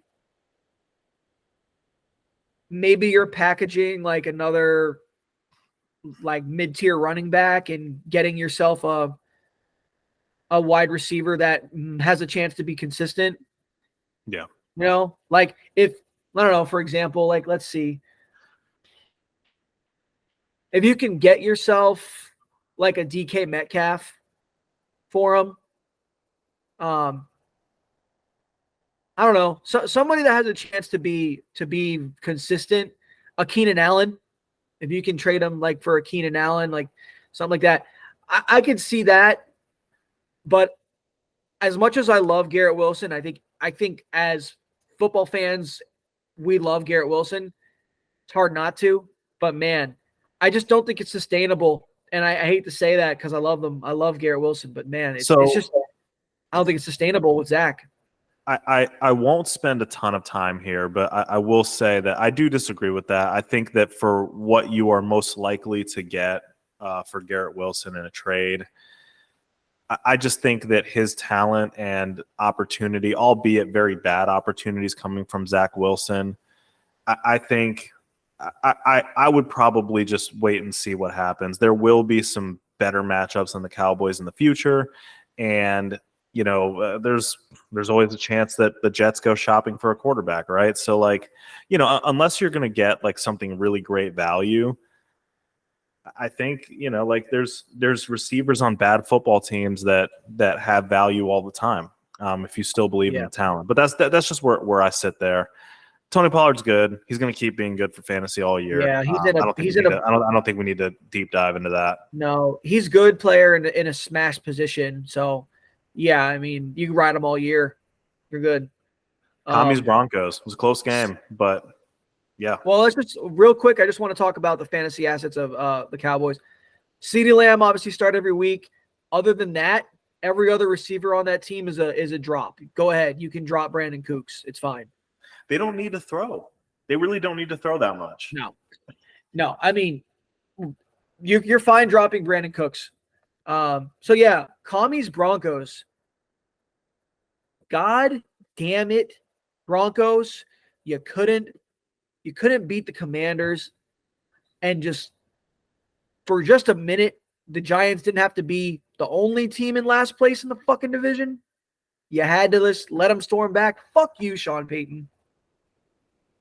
That's it. That's my analysis. I do have a little bit of analysis. I won't spend a ton of time here. I think the Commanders are like going to be sneaky good this year. Like not sneaky good for like playoffs or anything, but I think they're not going to be the trash fire that we thought they were going to be. I think Sam Howell can somewhat effectively run this offense. Brian Robinson, man, what a draft steal! Two games. I don't have it in front of me exactly where his fantasy finishes are, but I know it's a lot higher than a lot of RB2s that were drafted in the third and fourth round. So good on you wherever you are. The Brian Robinson managers out there. Yeah, he's been a steal, man. He's been a steal so far. And yes, week 1 he was RB14. Week 2 RB1. So yeah, exactly. He's been awesome. Who, like, in theory, is supposed to be a good defense, but like, are we sure about that yet? They're not. They've got a few big names on that team, but they're not a good unit. Brian Robinson so they're like the Chargers that have names, have guys, but in the totality are not good. They're exactly like that. Brian Robinson has played Arizona and Denver. He's got Buffalo and Philly next. Here's the test. That's a test. It's a test for the whole team. He doesn't have to finish RB1 again to prove it. But if he's top 15 in both those games, I'll say that's legit. Okay. So then the last question on the commies, because McLaurin was drafted to be a starter. He's played like a starter. He's been fine. Jahan Dotson, 2 straight disappointing weeks. Panic or patience? He's just a hold until further notice. You don't, like every other disappointing player that's kind of fringe, you have to make the decision on who else is out there. You know, if you've got players out sitting there that are producing right now and you need wins right now, you can drop them. But to me, he's more of a hold until give it a few more weeks. And if it just looks like he's not going to be a major producer, he's getting 4 or 5 targets a game and not being able to do a lot with them, all right, then you can drop him. For me, I'm holding him right now. Yeah, see what it looks like in negative game scripts when they got a bomb down the field. I agree with that. I'm good with that. On the Broncos side of things, Russell has been surprisingly good for fantasy, but not to keep in mind, one was a miracle bomb touchdown this past week. What was the guy's name that the most rando player ever, Brandon Johnson? I had no idea who that was. Yes, that's his name. Yeah. With a huge bump, biggest mirage ever. Don't chase that, please. Yeah. I'm not starting any of their pass catchers. I'm going to wait and see on Judy because that's the only guy that I would really mess with going forward. But until further notice, I'm out on all of it. Everybody else is Marvin Mims, speculative hold, I would say, because of, his youth and upside. But he has the ability to hit deep routes, and that's something that Russell in his career has been good at. And if they start throwing a few bombs to him every game, he might be worth a stash. Javonte, you kind of have to start him, but you're not very excited about starting him. I think Javonte, it's unfortunate, but we also have to keep in mind, okay, he's one of those players that's first year back from a major knee injury. So how much can you really expect? He's working as the starter though. And that always comes with some upside. So we'll see. The Broncos are kind of a weird team to try to figure out right now. Any other takeaways from that game before we move on? Nope. Ready to go to Finn's Pats. Finn's Pats, man. Finn's Pats. Dolphins are really fun, and I'm really starting to like McDaniel. Yeah, that I think we talked about it in the preseason. I feel like I felt like he was too nerdy to be a great NFL head coach, but I actually love his vibe. Vaping on the sidelines, his crazy gunslinging offense. It's a fantasy manager's wet dream. That the Miami Dolphins are right up there with the Detroit Lions in terms of most fantasy fun offenses. And I think they are more so. Obviously Reek and Waddle, anything can go to the house, anything can be a bomb, anything can be underneath and get a bunch of receptions, right? But the story of this game was Raheem the Dream. Absolutely. Yeah, he was on my bench in one league. Woof. That's not I still won, so it's, all's well that ends well. But the sustainability of Raheem Mostert just doesn't feel like it's there. A-Chain's back. Is it because he's gotten injured every year? Yeah. Yeah. He's also 31 years old. So he's 31? Past the running back. He's 31 years old. Holy He's well past the running back prime. But he fits perfectly into their scheme. Yeah. And he's pretty much a start. I mean, going against Denver, Brian Robinson was just the RB1 against Denver. Yeah. So you got to feel pretty good about that. Yeah, it's hard not to Tua didn't have a big day, but he's good as long as he's tied to this offense and he's not having a back injury. ... He's going to be fine. So I love seeing the lefty sling the ball. Yeah. Yes, I know you do. I know you do. Being a lefty yourself. I want to just fly through the Pats. It's the same old Pats offense. Yeah, man. There's not much to talk about. Trust none of their pass catchers. Hunter Henry, and that's it. Yeah. Hunter Henry, that's it. Devontae Parker is has been tantalizing forever and disappointing forever at the same time. He got targets. Okay, whatever. Good luck. There's nobody on that offense besides Ramondre and Hunter Henry that I want. So, yep. Kendrick Bourne was added to a lot of teams. He's going to be dropped by a lot of teams soon. If you count Ramondre as a pass catcher, I guess, he's the other guy. Like Ramondre, the Zeke scare, I think was all about nothing. He's going to get plenty of volume and be fine. But they're just boring. We're talking about the Finns being the most fun fantasy team. The Pats and Mac Jones experience is the least fun fantasy team. Yeah. I mean, watching them play football is like having sex through a sheet. You cut the hole in the sheet. You're like, oh, it's still football. Like, oh, it's still sex, but it's like you don't see anything. It's boring. You're just like, all right, I guess we're doing this. That's pretty much how I feel about the Patriots, and I'm done talking about them. So let's do it. Let's move on. We have it a bit out of order in our notes, but I'm gonna just go for the Giants Cardinals because that's the way that it was played. Giants Cardinals.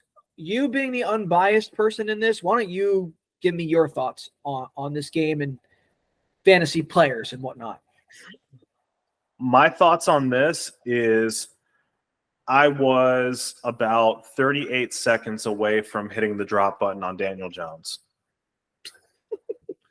And now I'm going to hit the trade button instead. Nothing about this game made me feel like the Giants, from a fantasy perspective, because this is a fantasy show, obviously real football, that's a separate discussion. But from a fantasy perspective, make me feel like they are very trustworthy. Obviously, they got absolutely shocked by the Cowboys last week. Okay, fine. I was willing to forgive them for that. But going down 28-0 to the Cardinals, man. Come on, man. Saquon got hurt. That didn't, that's not great. I don't think Breed is even worth a pickup, to be quite frank with you. I don't care. Not this week against the 49ers. Waller's a good tight end. He's probably the best of the Giants options relative to position. Daniel Jones did have a big game and a big comeback that was very exciting. But it's my opinion, which I'm sure your opinion will be different, but it's my opinion that you will use that game to try to get something from him, because I did not like what I saw from the trenches of this team, in particular the offensive line. Yeah, I think that's fair. For me, I think that. Well, so I'll start on the Cardinals side. So Josh Jacobs was a mirage. He had a really good game against the defense that just did not really want to play. Felt like for that half, and even in the second half, just still not getting pressure. I hope there are not people that are trying to pick up Josh Dobbs in redraft leagues. But yeah, I hope not. But I'm here to say that was a mirage. It's not going to happen again for Josh Dobbs. We made him look like freaking, I don't know, Anthony Richardson for a bit. But regardless, James Conner is still a good running back. He's got great vision. He won't die. He's got great vision. He's a tough runner. He's got enough speed. Dude's solid. And he gets a ton of dump offs. Yeah, he gets dump offs. He's freaking good for fantasy. Like, he is an RB2 locked and loaded. He is good. Saquon getting hurt was unfortunate. Hopefully it's not super long term. Obviously, you're always starting Saquon, and if he's playing, don't start a single receiver from the Giants. I would if you have room on your rosters, go ahead and throw Hyatt on the back of your roster, because he's the only player on that team that has a chance to really be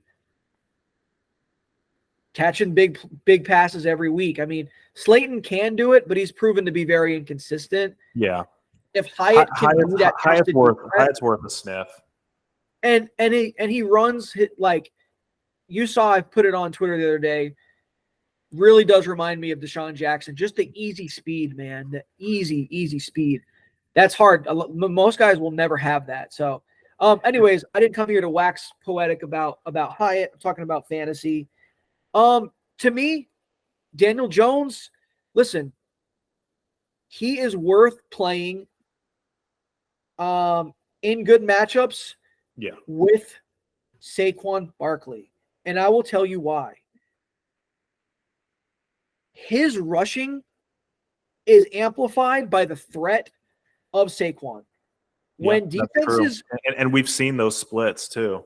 Yes, when defenses swing to the side that's being faked to where Saquon's going, and those linebackers and safeties shift over to Saquon, Daniel Jones is fantastic at reading that and taking the ball himself. And it usually takes it for a first down because he's got speed. And he is an accurate passer when he has time and when he's in a groove. But I will say this about Daniel Jones. I do not think he is the emotional leader of that team. I think that he feeds off the team.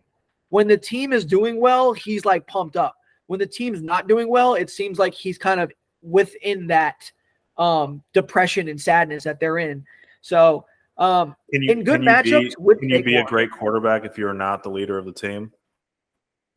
Can you be a great quarterback? I think he's a leader, but I don't think he's an emotional leader. You know, I don't know.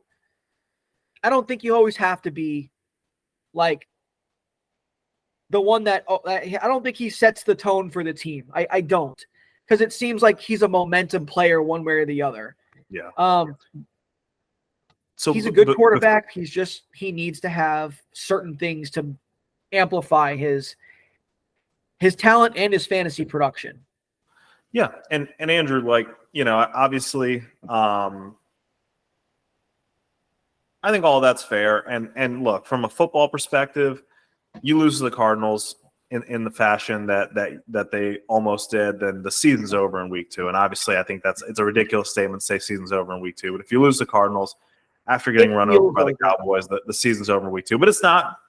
It felt like it was going to be over. Yes, it did. 1-1. So, okay, fantasy football though. How do we feel about Marquise Brown at this point? Is he a drop or just like a hold on the end of your bench? Like, how are you feeling about Marquise Brown? Oh, he's certainly not a drop. You know, I think that he's fine in the right matchups. Like, unfortunately, I think that he was drafted in a range with hopes that, look, the hope for great Hollywood Brown is if Kyler Murray comes back. I'm not so sure that's going to happen, but I hope it does. But yeah, the hope is that Kyler comes back because that's the only way he's consistent. But even with Josh Dobbs, like, he's a matchup play. I certainly don't think he's a drop. Like, you know, what do you call that? Wide receiver for flex consideration. Like, sure, yeah, he's fine. Like, he had 6 for 54 in a tud. Like, you know, that's fine because it was a high score. It ended up being a high scoring game, and it ended up being a shootout. But yeah, definitely don't play him in bad matchups. Like, if you have any choice at all, and if you don't have a choice but play Hollywood. Really, you got to kind of take a look inward at your life choices at that point. Ertz gets a ton of volume. If you're finding yourself in tight end hell, that's somebody you can look at. Again, you know, I certainly hope you don't have to. Not this early. Yeah, Ertz is absolutely a streaming type option. He gets a lot of targets, and that's about as much as you could ask for from a tight end. So a lot of targets just to fall forward. It's better than getting goosed, that's for sure. All right, so let's talk about the Panthers Saints real quick. Oh, okay. So ours are a little like, yeah, okay, I gotcha. Yeah, whatever. That game started first. I'm trying to do it in chronological order. Yeah. Okay, so anybody worth starting on the Panthers right now? And the answer is barely.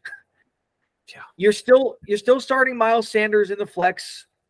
That's about it. Good matchup you hope for. He's not really been able to do much.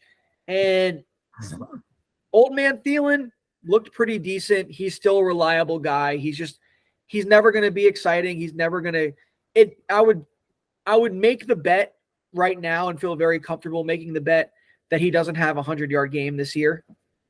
Yeah, but he's a touchdown play, right? If he gets a touchdown, you're happy you started him. If he doesn't, bleh. Right. So that's it on that side of the ball. Bryce Young just needs to develop. Yeah, nobody is a reliable starter, so we won't talk about it. Jonathan Mingo is the only guy that is a stash play right now. He has talent. His usage has actually been great. He's on the field but just all the time. that connection really hasn't been there. Bryce hasn't looked very impressive so far. We're in yellow flag territory there. But we'll see. Rookie quarterback, bad offense. Maybe things get better after week 6. But we don't need to spend a lot of time there. The Aints. No. I will just say. Okay, so yeah, Mingo this past week, 98% of snaps. What is he? That's one play. He wasn't on the field, maybe. Yeah. Now that's not everything. You still need targets. You need quality targets, and whatever. Yeah. So and that's where we're at, right? Like he's getting the targets, he's getting the work. Certainly somebody that you should look at. I feel like he's been on my team freaking 3 times already. Right. Oh, dude. Yeah. But it's musical chairs. It's musical chairs with Mingo. It's like whoever ends up in the seat at the right time is going to be happy. Yeah. But yeah, so the Saints, man, the Saints. Olave's awesome. Dude's a freaking sorcerer. You want him on your team, obviously. Olave is one of those guys who is already and will forever be in his prime, at least. I freaking lost the term. The quarterback doesn't matter. He's gonna find a way to produce. Yeah. Quarterback independent. Yes, thank you. Because Derek Carr ain't really playing all that great, honestly. He's just Michael Thomas is still around somehow. He's not. He has not broken his glass ankles yet. And he's just being the same old Michael Thomas, catching slants, catching out routes, catching comebacks, and hey, if you've got him on your team, you drafted him at a pretty good value, and he's doing all right. So you'll enjoy that as long as you can. Their running back room is basically a mystery, I guess, for one more week, but not really. I'm going to be as nice. No, actually, I'm not. I'm going to be a dick here. Wonderful. If you picked up Tony Jones, you're an idiot. That's it. Yeah, Tony Jones is a jag. He's a known jag. What's less than a jag? Yeah, it's like, what is less than a jag? He's a kitten. Just a bitch. Tony Jones is a lot better at football than I'll ever be. But in the term, we're comparing him to other NFL players. So, yes. I suck in comparison to anybody that's ever even I know. But thought about the NFL. But yes, in comparison to other elite athletes. It's like the 350-pound guy on the couch, saying he can do American Ninja Warrior, I'm talking shit about these premier athletes, but in terms of the NFL, Tony Jones is a goddamn skid mark on your underwear. He fucking sucks. Okay? He's been on every practice squad and had a few times where he's had to play. They've had to call him up. Kendre Miller is back this week. I feel 99% sure he's going to play. Tony Jones is barely going to sniff the field because the Saints know he sucks. So if you wasted fab on him, I'm sorry. you done fucked up. Kendre was the play. I think it's the Kendre show for at least 1 week. But I wouldn't drop him when Kamara comes back. I want to see the split of work going forward there. For sure. Go ahead. No, I'm just agreeing with you, man. Go ahead. Say what you're going to say, because I think we're saying the same thing. Yeah, like I think Kendre smash start this week. I think when Kamara comes back, like obviously like conventional wisdom and probably the correct thing is that he's going to slide right back into the role that he had, which is a good amount of work on the ground and a ton of work through the air. But I almost wonder if like the way that kind of Kendre profiles, like, are they trying to do like an Ingram, Kamara, old school type of thing? Kamara is 28. That doesn't make him ancient, but that is something to look at, right? Like, especially after a layoff here. So if you haven't stashed Kendre already, if he's out there still, absolutely grab him. Probably it's too late at this point by the time you're hearing this, but don't just go and drop him automatically when Kamara comes back. Yeah. And then last thing about this game, like Shaheed, he's they're gonna scheme him up a few times a game for sure. Yeah. Like they want him involved in the game plan at all times. And then the last thing I'll say, I have one more thing to say about this game, but if you do, you go first. No, I literally was just agreeing with you. He's got some talent. Okay. Another talented guy the Saints have, last guy I want to talk about, would be one of my least favorite players for fantasy. Taysom fucking Hill is not a tight end. For the love of God. Has never been a tight end. Stop having Taysom Hill with tight end eligibility. It is fucking ridiculous. He's not. He takes 0 freaking snaps from the tight end position. What the fuck? Okay, that's it. That's my rant. Yeah, I to be honest, I really didn't know that. I didn't know that he was still eligible on some platforms. Which platforms are they, by the way? NFL, Sleeper, really? ones we use. I mean, the ones we use. I don't know about like freaking Yahoo or tight end or ESPN. I think that's so stupid. Tight end is probably the only position that he almost never plays.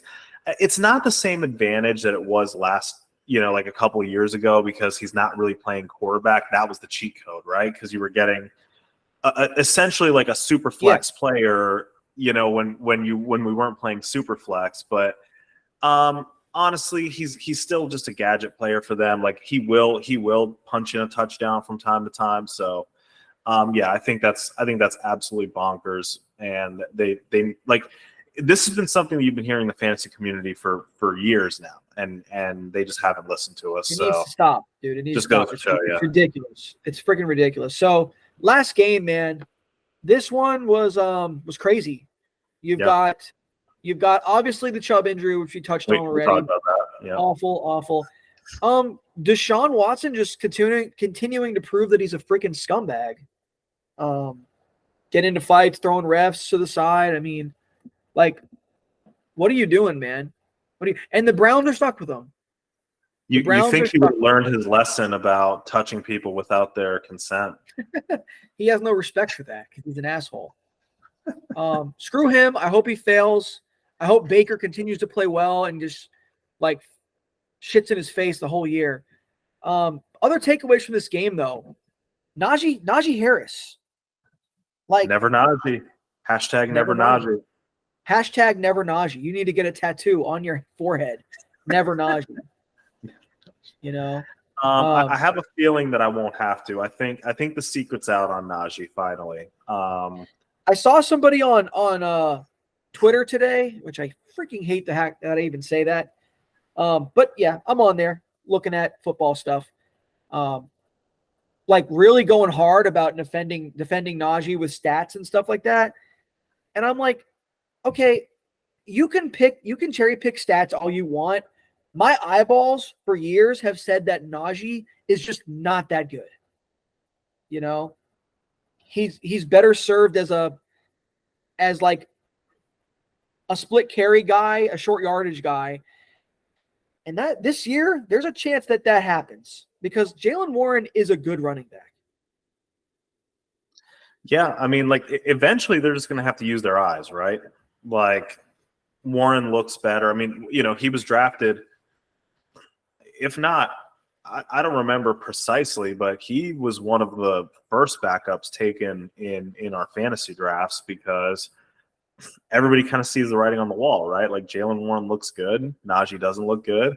Just goes to show you like how much draft capital and Shriv in coming from Alabama and all of the pedigree. It gets you paid on your first contract.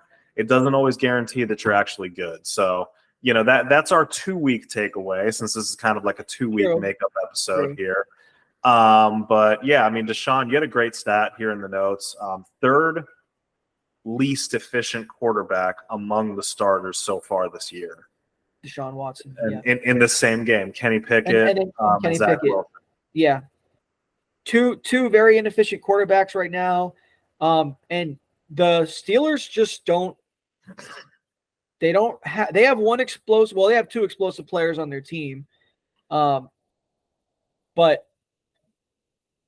they don't know how to really get the ball to Kenny Pickett enough. I mean, he had a good game because he broke away. You George Pickens, you mean? Sorry. That's an easy name to screw up. Yeah, sorry. That combo there. I thought you were describing Kenny Pickett as explosive, and I looked at you like, what the hell is this guy talking about? No, sorry. George Pickens. God damn it. Those two names are so close. He's so talented. There's some things that you talked about last time that to kind of clean up in his game, right? But I mean, talent. He doesn't get enough separation to be elite, but he's really good at what he does. Talent figures it out in this league eventually, I think. Yeah. It's like he can be pretty much the comparison I'm trying to make, that his name just escaped me and I had it in my head. Brandon Marshall. Brandon Marshall was dominant ball winner, a tough runner after the catch, just not really the best at getting separation. And that's not exactly what you want. As he went on in his career, he got craftier. So maybe we can see George Pickens taking that same route. Right. If you can find ways to get that little sliver that you need, that's good enough. But you also need a quarterback that is savvy enough to get it to you. So anyways, we're going off a whole thing. George Pickens, to me, I think he's a start this week going forward, and we'll talk about that. Good game for him. The Steelers' offense is just kind of ugly, and their defense won that game for them because Deshaun Watson is overpaid by a lot. Bum. Yeah, I mean, if I have not completely given up on him yet. I mean, obviously the Steelers can only win games with defense, it seems like. So, he played a really, really tough defense. The Bengals have a fairly decent defense. But the reality is, like, if he doesn't figure it out real soon, this is automatically the worst contract in football history. And they will regret it big time. Right. So Amari Cooper, you get that karma when you get in bed with the molester. Am I right? I guess so, man. And unfortunately, a really cool guy, Nick Chubb, got hurt alongside that. And then Amari Cooper, man, what was this injury scare? And then he went out and had a pretty solid game. 90 yards. 7 catches, 90 yards. Amari Cooper is going to become the new Nuke Hopkins, where it's like he's like hobbled all week. He's making you nervous. You're like, what the hell's going on? Do I need to pick the backup? Do I need to like throw him in the IR? What's going on? And then he goes out and has a fine game. Yeah, and it being Monday night was like, oh crap, it's scary because like now I got to pick up Allen freaking Robinson or like one of these guys who you don't want to really start. But yeah, dude. So the takeaway from that game is the obvious one, and People's Fab said it. Jerome Ford is going forward gonna more than likely be the guy in Cleveland, and he has league winning potential. Not because he's all that talented, just because he's in a really good spot for running backs, and he should produce. He should produce. We talked about it earlier. He should be productive. Obviously they brought in Kareem, they brought in another guy. 99% of the NFL, it feels like, is not going to be like a one-man show at running back. So I think it's fine. Yeah. Like if you threw all your fab at him and you're worried about Kareem Hunt, I wouldn't jump off a bridge just yet. I think you're going to be fine.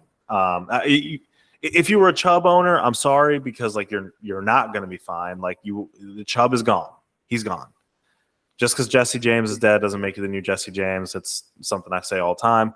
But he will give you a decent approximation of what Chubb was giving you. And I think after all of that, we have covered every game in detail. Probably more detail than we even intended, but we can't help ourselves. We love it too much. We love talking ball. And once again, I'm probably gonna be a broken record here. 0-2 squads out there. Just keep fighting, man. Keep fighting. I've seen too many teams start off 0-2, and even up to 0-4, slide in the playoffs and win it all. It's happened. It'll continue to happen. Keep fighting. Don't give up. Make pickups. Make trades. Do what you got to do. Yes. Andrew is this podcast's poster boy for 0-2 teams. I wouldn't know anything about that. Paul's fared a little bit better, but I will say this: if you're 2-0, and your team's looking good, look for trades from teams that might be a little desperate, a little skittish, a little scared. Try to capitalize on your position. If you can take a little bit of a lull, I guess, so to speak, for like a week, but you're getting a superior player, like make that trade off. Like a Kamara, like a Cooper Kupp, like maybe you can afford to wait a little bit. Yeah. That's good. That's good advice. Keep playing the game and consider where you are and how to use that for your advantage. So, everybody, I hope you had a good week too. And I'll be back. I know Paul's going to be out of town, but I'll be back with the week 3 previews, and I'm gonna get a few like good starts of the week from Paul before, and I'll make sure I shout you out and some of your guarantees when I record here in a few days. So, hell yeah! Well, it was fun as always, brother. All right, Chief. I'm excited. I will catch you all on the other side with a lot more plaid and a lot more coffee in my life. Sounds awesome. You can go be the 13th man out there in Seattle. Later, y'all. Peace out, y'all.